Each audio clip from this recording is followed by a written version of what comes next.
Foi. Bom, pessoal, em primeiro lugar, boa tarde a todo mundo. Sejam muito bem-vindas a essa webinar, que faz parte do nosso 10º seminário Toda a Vida. Nós resolvemos escolher dois temas fundamentais que impactam demais a saúde do planeta, que é agroecologia, agrotóxico, tem a ver com a agroecologia, claro, e a tecnologia 5G. Eu sou a engenheira Lígia Miranda, da ONG Toda a Vida. Nós estamos fazendo esse 10º seminário em parceria com a Faculdade Factum e com a Universidade Federal de Santa Maria. A ONG Toda a Vida é uma ONG ligada às questões ambientais. Nós fazemos ações e projetos ligados sempre à sustentabilidade. Para vocês nos reconhecerem, nós fizemos aquela parada solar de energia fotovoltaica que tem ali na Avenida Goethe. Quem é de Porto Alegre sabe. Que é a única on-grid que existe na América. Bem legal isso, né? Era para ser um exemplo, um protótipo para que as demais pudessem ser. Também, ter também energia fotovoltaica. Fizemos o primeiro parque LED de Porto Alegre, na frente da Faculdade Factum. Plantamos florestas urbanas nas escolas públicas e trabalhamos muito com a divulgação de conceitos, de conhecimentos ligados à sustentabilidade. Né? Antes de eu apresentar os dois palestrantes, eu quero dizer uma coisa para vocês, nós escolhemos os dois melhores nos seus assuntos, vocês vão ver por quê. Né? O professor Jairo, da Faculdade Factum, e o professor Carlos Félix, da Universidade Federal de Santa Maria, vão dar as boas-vindas para vocês. Então, professor Jairo, é contigo. Muito bem, boa tarde a todos. Meu nome é professor Jairo Brasil, sou mestre em Educação e especialista em SMS, Saúde, Meio Ambiente e Segurança. Com enorme satisfação, estou aqui representando a Faculdade Factum, renovando nossa parceria de longa data com a ONG Toda a Vida, para discutir e trazer reflexões sobre temas tão relevantes do nosso cotidiano e cujo conhecimento agrega valor ao nosso contingente acadêmico da nossa escola. A Factum é uma instituição que atua essencialmente na área de saúde e procura sempre estar imiscuída em discussões pertinentes que busquem elucidar temas que tenham como princípio o bem-estar das pessoas.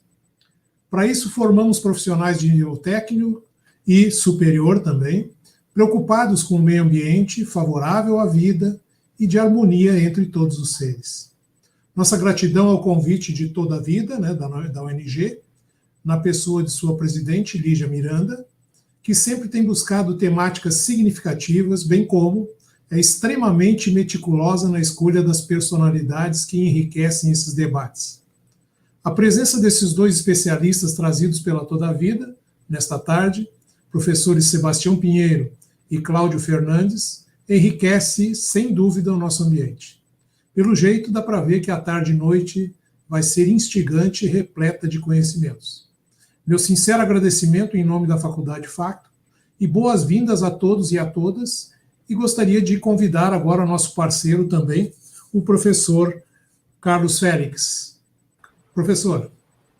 Olá, boa tarde, obrigado, Jairo, obrigado, Lígia. Em nome do nosso grupo de estudos em mobilidade, GEMOB, do Departamento de Transportes da Universidade Federal de Santa Maria, estamos conjuntamente organizando, junto com a Lígia, com a Factum, com a ONG Toda a Vida, que já temos uma longa parceria, especialmente com a Toda a Vida, criando oportunidades como essa, para que a gente possa discutir assuntos temáticos tão importantes neste momento especial da nossa vida, singular, crítico, mas que devemos responder, que devemos vencer conjuntamente com muito conhecimento, com conhecimento científico, principalmente com solidariedade humana. Mas para isso nós temos que aprender, e já quero saudar os colegas, professores universitários, que falarão sobre seus temas, sobre a questão de agrotóxicos, sobre a questão de 5G, sobre essas redes, e principalmente sobre o tema que se fala, que são quais são os impactos que estamos tendo já desde uma longa história, do ponto de vista dos agrotóxicos, chamados defensivos, e agora o mais recente dessas evoluções tecnológicas. E já quero adiantar o seguinte, já está em discussão o 6G, quer dizer, nós vamos ter evoluções muito rápidas, mas temos que usar a tecnologia a nosso favor. Mais uma vez, um grande abraço, bem-vindo a todos e nos acompanhem. E um grande abraço aos parceiros e ao nosso grupo GMOB e o FSM. Obrigado. Lígia, por favor. Bom, pessoal, antes de apresentar o professor Sebastião Pinheiro, que eu vou te dizer, a maioria deve conhecer, eu vou falar duas palavras, dois conceitos aqui que eu quero que vocês fiquem pensando, e é o que nós vamos tratar durante a tarde agora. Antropoceno e ecocídio. No final dessa webinar, quem não sabia o que era, vai ficar sabendo. Tá? Bom, agora eu vou apresentar, então, o professor Sebastião Pinheiro. Ele é agrônomo a serviço dos camponeses da América Latina. Ele que mandou eu falar isso, e é verdade. É o maior conhecedor do tema sobre agrotóxicos e autor de vários livros, professor da Universidade Federal do Rio Grande do Sul. E olha aqui, ó, a minha Bíblia, que eu também planto. Então, professor, se quiser complementar a sua longa biografia, fica à vontade. Professor Sebastião Pinheiro falando sobre os malefícios dos agrotóxicos. Professor, é com o senhor. Obrigado, engenheira Lígia. É um prazer imenso e um compromisso estar com vocês. A todos que organizam esse webinário. Espero poder contribuir sobre um tema tão difícil para nós. Vou pedir que me coloque, por favor, a apresentação. Já estão vendo, né? Estão vendo?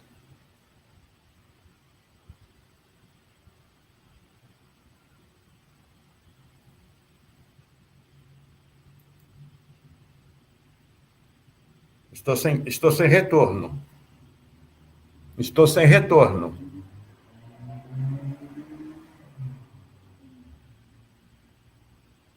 Eu não sei o que Tudo aconteceu. certo, professor. Está tudo certo. Pode continuar.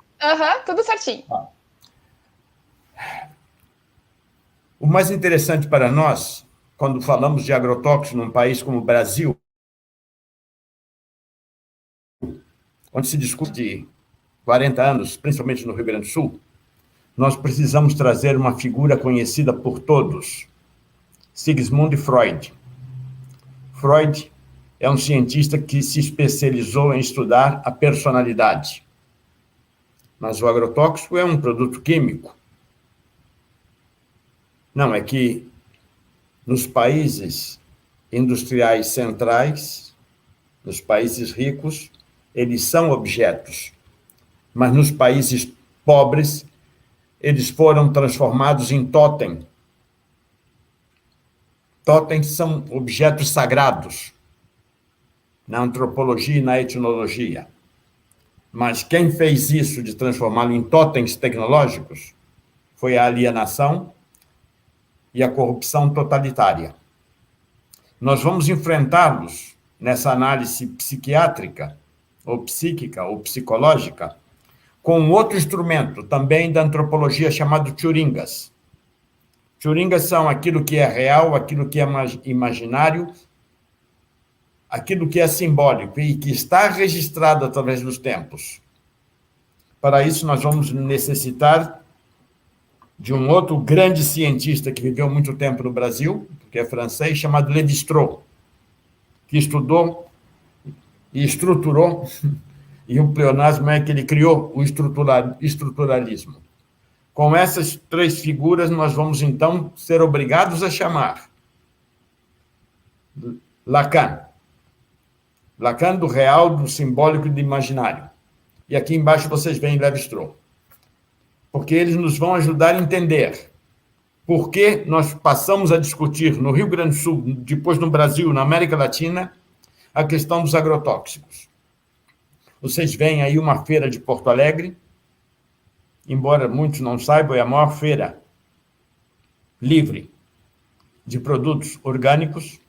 Foi criada por visionários, ainda na década de 70, sob o regime totalitário, e nessa feira foi que se aprendeu a lutar contra os agrotóxicos. Nós tínhamos 900 mil intoxicados anos no nosso país e 12 mil mortos, estatística oficial do Ministério da Saúde.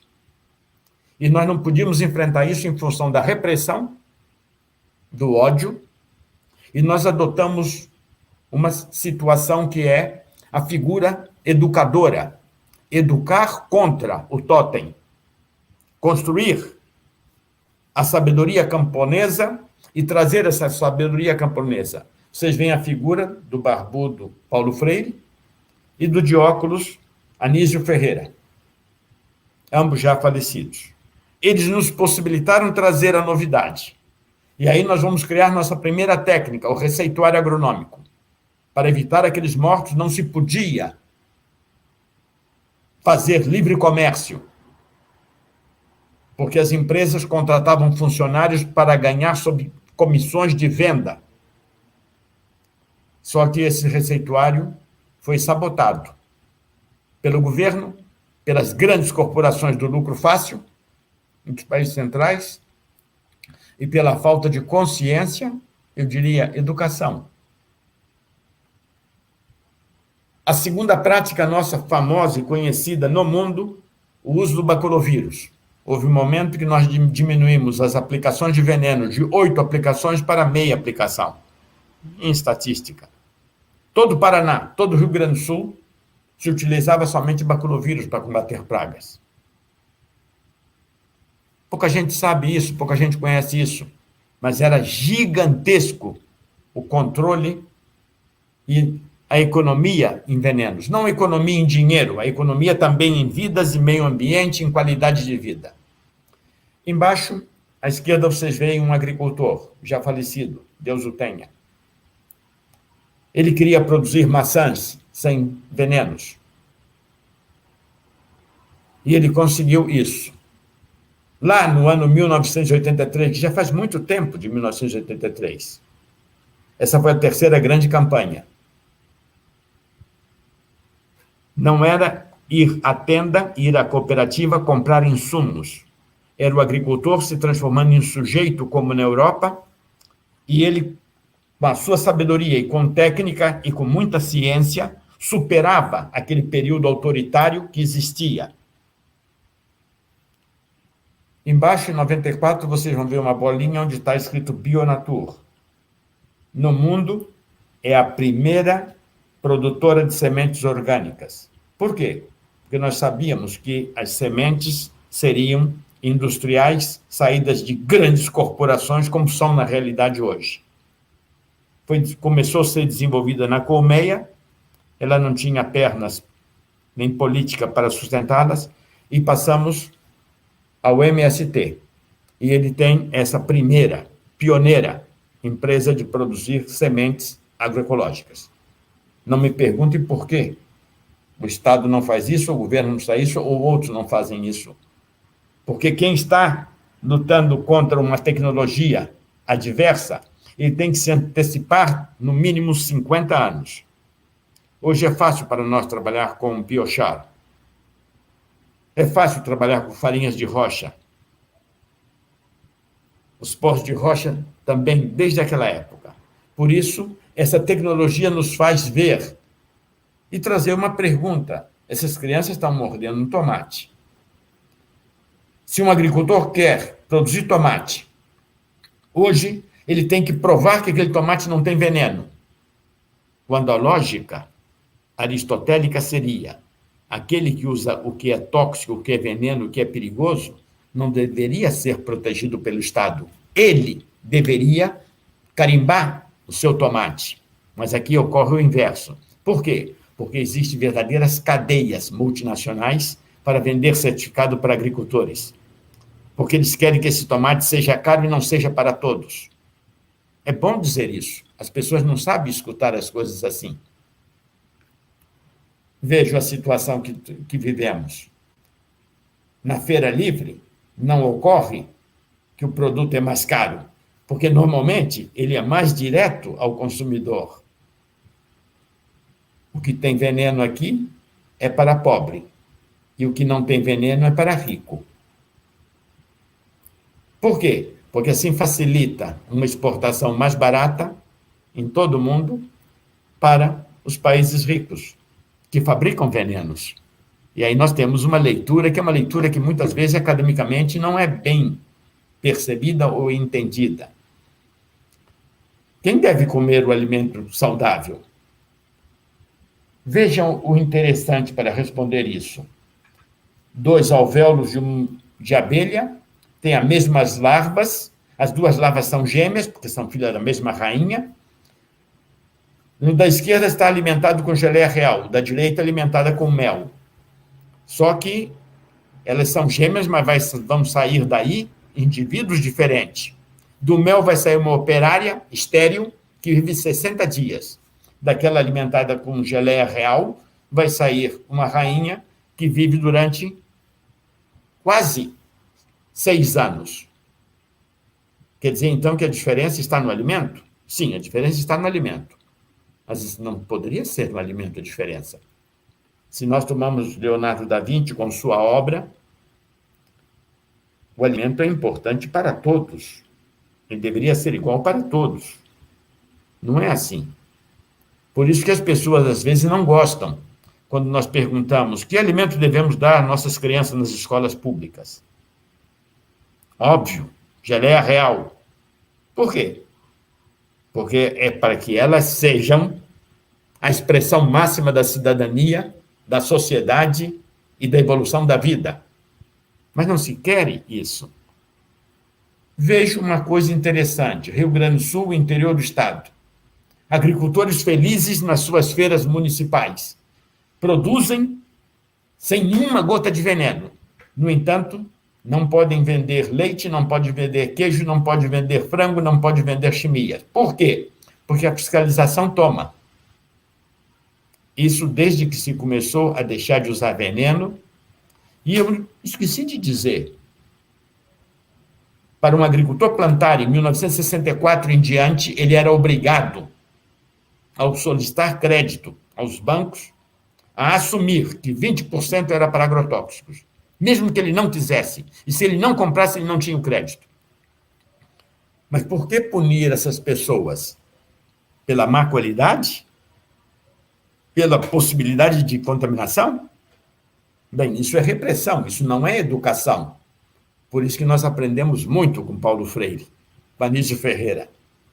Porque na Alemanha ainda é permitido isso. Aqui não. Então nós temos que ver agora, no Natal, na televisão, o impacto absurdo. Uma grande transnacional agora se aproveita de toda aquela luta e conscientização e traz o seu produto, frango orgânico. E vocês viram isso na véspera de Natal. Eu fui ver o preço, R$ 45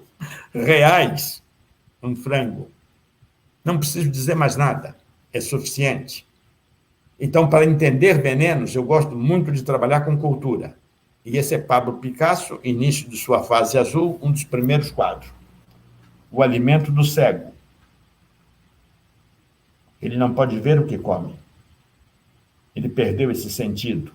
Ele tem que comer pelo paladar, pelo olfato, pelo tato. Essa é a nossa situação.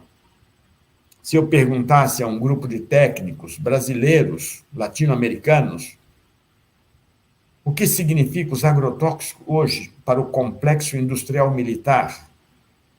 Qual é o significado de Pordown, na Inglaterra, Institut Pasteur, na França, Ivanovsky Institute, na Rússia, Tokyo Institute, Kaiser Wilhelm Institute, ou Max Planck, ou aqueles americanos chamados Fort Detrick, Cold Spring Harbor, Pine Bluff, Plum Aslan, ou na China agora, com o Exército de Liberação Nacional, com a Universidade de Defesa da Ciência e Tecnologia. Eles são os grandes gerentes de agrotóxico, porque agrotóxico não é um instrumento de agricultura. Agrotóxico é um instrumento militar de guerra sofisticada para a devastação em massa. Por isso foi pendurado Saddam Hussein e foi morto Gaddafi. Se nós buscarmos na origem isso, lá na escravidão americana, nas grandes culturas de algodão, existia um dos primeiros venenos, à base de arsênico, arsenito e arseniato de chumbo, que provocaram a primeira lei norte-americana de controle, porque isso matava muito os escravos. Eu sou muito sarcástico, quem me conhece sabe. E o escravo é caro. Então, nós temos que nos situar e entender o dano que algo que não tem controle faz. Por isso que nós, no Rio Grande do Sul, fomos fazer uma lei. Fizemos a primeira lei no mundo para controle de agrotóxicos. Porque as outras são feitas pela indústria, para beneficiar a ela como tabelionato e cartório. Esse quadro é muito bonito, é o quadro de Liebig. Para vocês entenderem o que significa Liebig na agricultura, posso dar um dado. Ele é o inventor do leite em pó. Um cientista diria, mas a invenção tem que ser feita. Eu diria, sim, mas não substitui o leite materno pelo leite em pó com propaganda sobre a ignorância, a arrogância, a prepotência. Este quadro é um quadro maravilhoso, em alemão é muito bonito o nome, Conselho dos Deuses. E aí estão os diretores da primeira multinacional do mundo. E eles vão ser os homens chaves na questão dos agrotóxicos. Por quê? Na Guerra Civil Norte-Americana, a indústria percebeu o valor da arma química. Na Primeira Guerra Mundial, também. E Napoleão não usava essa arma química. Napoleão era uma pessoa interessante, 1806, 1815. Ele usava pólvora feita por fermentação de esterco, biotecnologia napoleônica, digamos assim, de forma sarcástica. A Guerra Franco-Prussiana é ganha em função do apoio industrial à Alemanha. E Napoleão III vai perder a guerra e se dá conta que o mundo mudou. Esse é o mundo agora do agrotóxicos. Peru, Bolívia, Chile, a grande guerra do guano. Guano é um fertilizante químico, mas os donos moravam muito longe desses lugares. Por isso que Bolívia não tem mar. Perdeu a guerra. Aquilo que se chamava Guerra do Guano, em 3 de agosto de 2020, fez explodir Beirute, o nitrato de amônio. E nós vimos quase que a cidade desaparecer com 15 quilotons de explosão. É interessante essas coisas. Mas quando a gente começa a usar o agrotóxicos, ele impacta na natureza.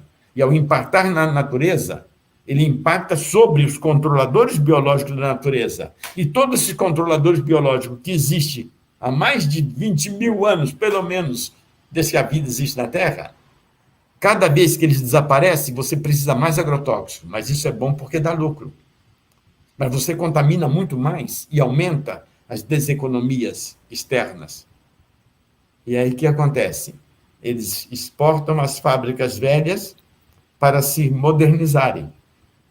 Mas eu vou dar, então, alguns dados para vocês, para ver o pouco que se conhece disso, mesmo no ambiente universitário. Esse veneno se chama acefato. Nome comercial, Ortene. Um deles é Ortene. Acefato, quando você pega ele e analisa, ele tem uma dose letal de 960 miligramas. No entanto, quando você coloca ele em água, ele se transforma em poucos minutos em metamidofósforo. Dose letal 1000 vezes menor, 9 miligramas.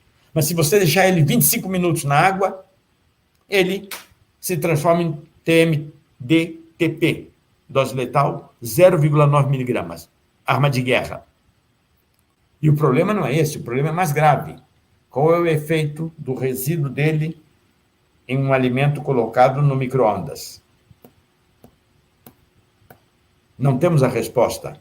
Então, nós precisamos saber O que é sinergismo? Potencialização, efeito integrado, nicotina. Não há uma relação entre agrotóxico e nicotina em nenhum trabalho. Com cafeína. Cafeína do chimarrão também.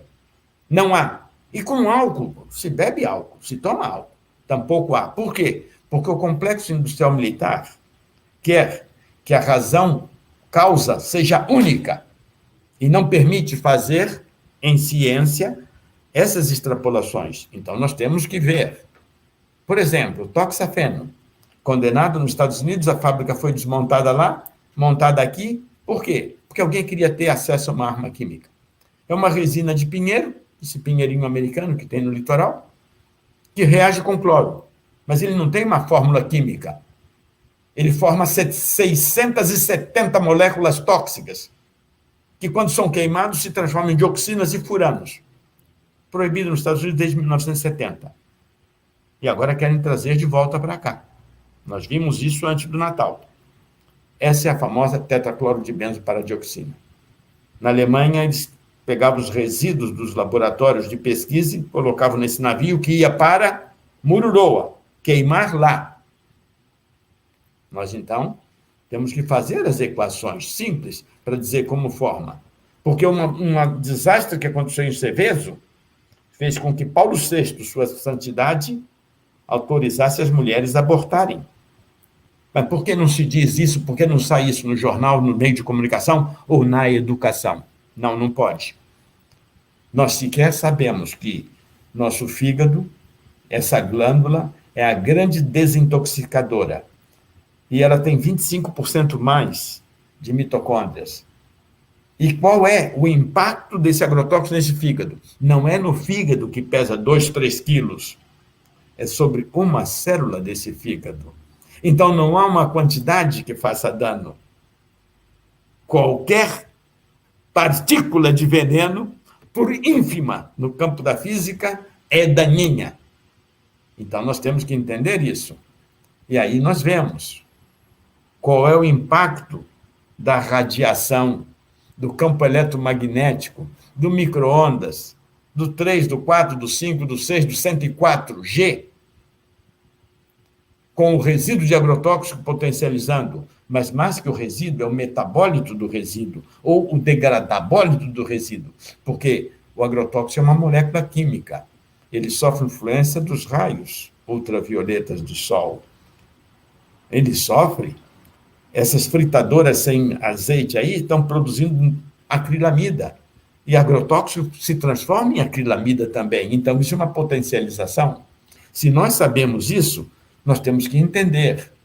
Nunca foi feita a pesquisa sobre álcool e agrotóxico, nem nicotina e agrotóxico, nem cafeína. Uma das coisas importantes para nós é que quando você usa agrotóxico fosforado, nicotinoides e piretroides, alteram o fluxo de cálcio no cérebro. 98% do cálcio de um ser vivo humano está nos ossos e nos dentes. 2% circula estrategicamente nas funções vitais, formando coágulos, ativando enzimas, proteínas, fazendo contração muscular.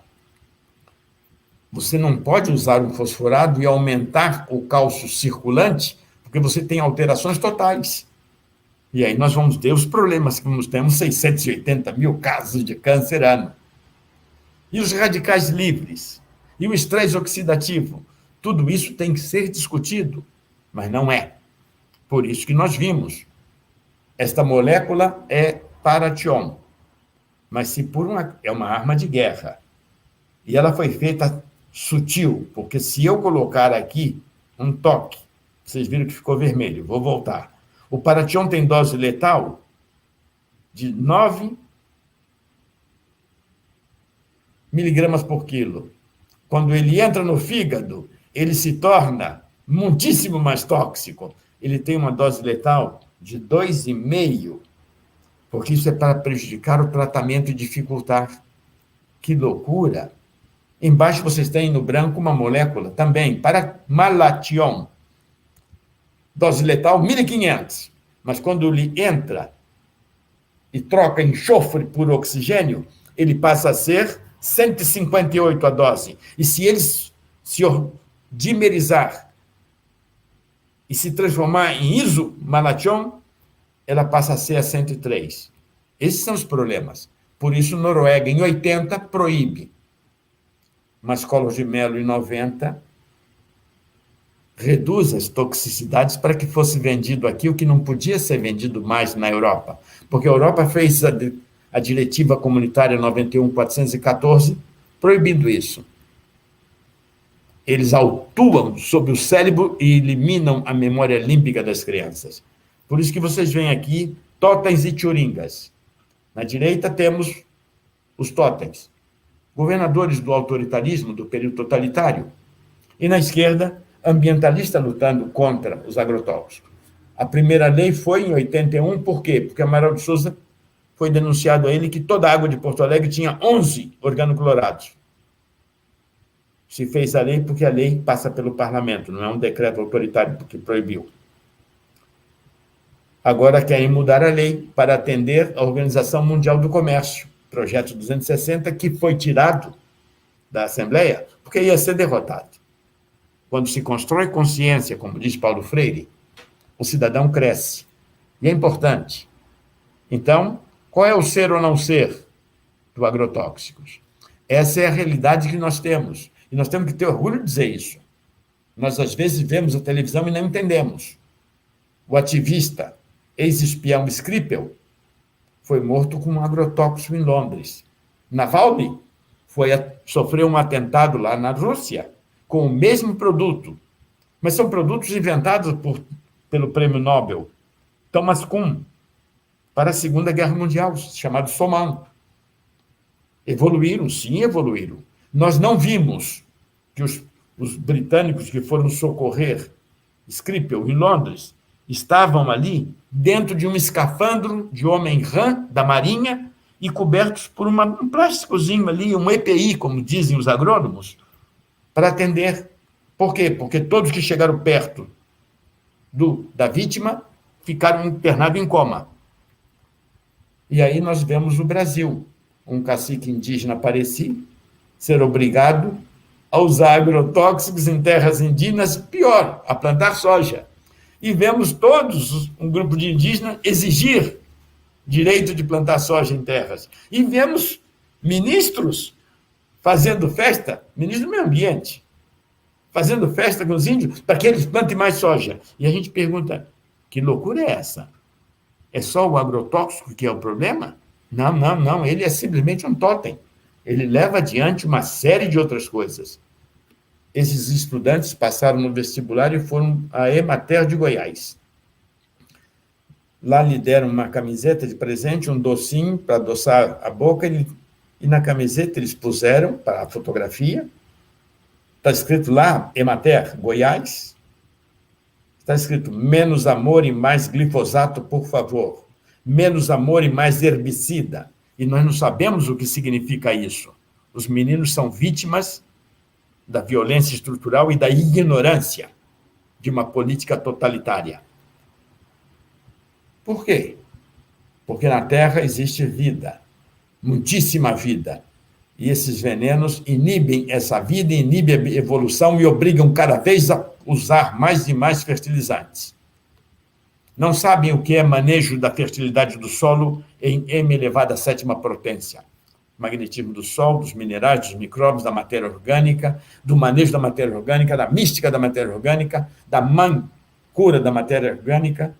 Não sabem o que é isso.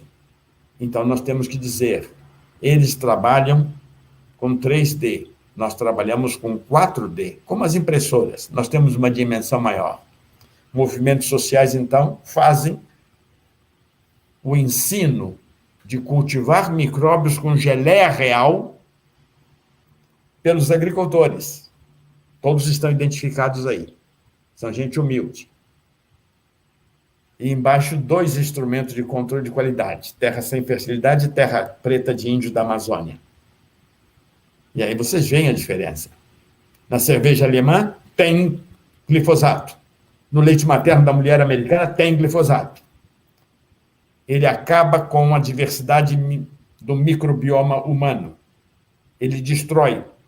E, ao destruir isso, ele cria a destruição do nosso segundo cérebro, onde é feita toda a imunidade, prestem bem atenção, toda a imunidade para nossa defesa contra doenças, viroses e etc.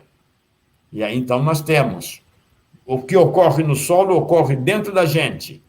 E aí vem a propaganda que diz, o Open Biome Bank pergunta o que há com o seu cocô e propõe que você faça transplante fecal. E esse transplante fecal é comer fezes de uma pessoa saudável. Isso é loucura. Essa é a realidade. 50 mil a 70 mil pessoas morrem por ano nos Estados Unidos em função de quê? De resíduos nos alimentos. Não só é isso. Destrói cafezais, destrói laranjais, porque são problemas de contaminação que levam. Hoje nós temos no Rio Grande do Sul 120 ervas chamadas inso, que são resistentes a glifosato. E o que se faz? Tem que usar 2,4-D. E o 2,4-D é usado de avião para ficar mais barato. E a deriva vai a 30 quilômetros e acaba com os parreirais dos agricultores. A foto não é brasileira, não, hein? A foto aqui é australiana. Mas nós sabemos aqui. Nós sabemos por amigos, porque no jornal não sai. Essa é a realidade dos agrotóxicos. O 2,4-D, quando queima, se transforma em dioxina. Então, voltamos ao Papa, Paulo VI. E aí, o que acontece hoje na agricultura?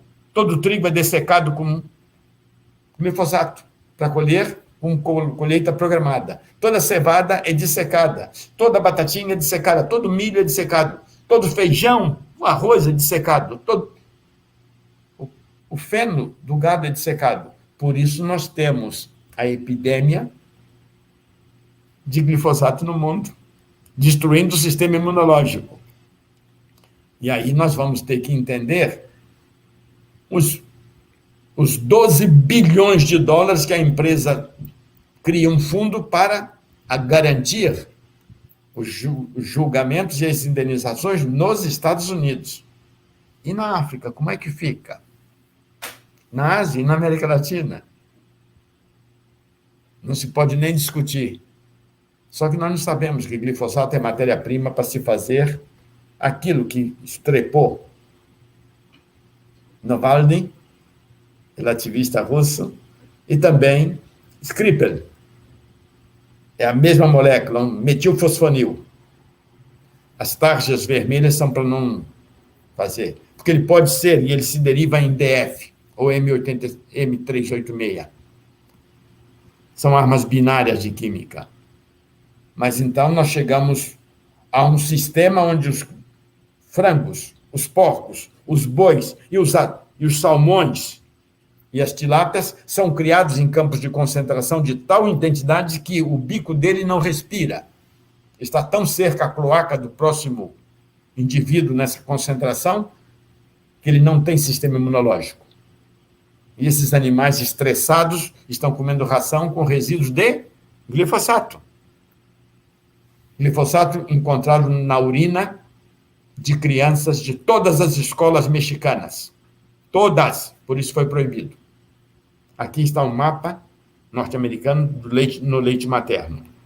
Então, para terminar, agora, faz 15 dias, a Universidade Chinesa de Hong Kong diz que a melhor maneira de combater o coronavírus é aumentando a diversidade microbiana nos intestinos, no nosso segundo cérebro. Que coisa fantástica. Que magnífico. Qualquer vovô camponês sabia isso há mais de 100 anos. Hipócrates dizia isso há 800 anos. Quando o ministro do Meio Ambiente do México proíbe o glifosato, ele é pressionado por 39 embaixadores da União Europeia para que volte, e ele é obrigado a renunciar. Relações de poder, crédito, moeda fraca, moeda forte e etc. OMC. Então, nós temos para vocês a grande esperança. A grande esperança são as mulheres. E aí você vê Pedro Escudeiro ladeado pelas suas primeiras alunas, em 1935. São as primeiras nutricionistas formadas no mundo. Elas foram formadas no Instituto Municipal de Educação para a Nutrição em Buenos Aires. Por quê? Porque eles estavam preocupados com a qualidade de vida do operário. E essas são as rainhas que cuidam a vida e a qualidade do alimento. Então, aquele que eu comecei dizendo que o alimento do cego pintou no ano seguinte esse quadro. É belíssimo esse quadro. É a filha aguardando a sagrada sopa da mãe, que em posição vestal de veneração doa à sua filha o alimento. Geleia real. Muito obrigado a vocês por ter participado. Desculpe o tom, mas quando eu falo para camponeses. E quando falo para camponeses, eu abro o meu coração. Obrigado. Professor, muitíssimo obrigada. Para mim, eu sempre aprendo com o senhor. Eu fico emocionada só em ouvir o senhor falar. E como eu aprendo e como eu uso todas as suas informações. Isso é muito importante. Agora nós vamos falar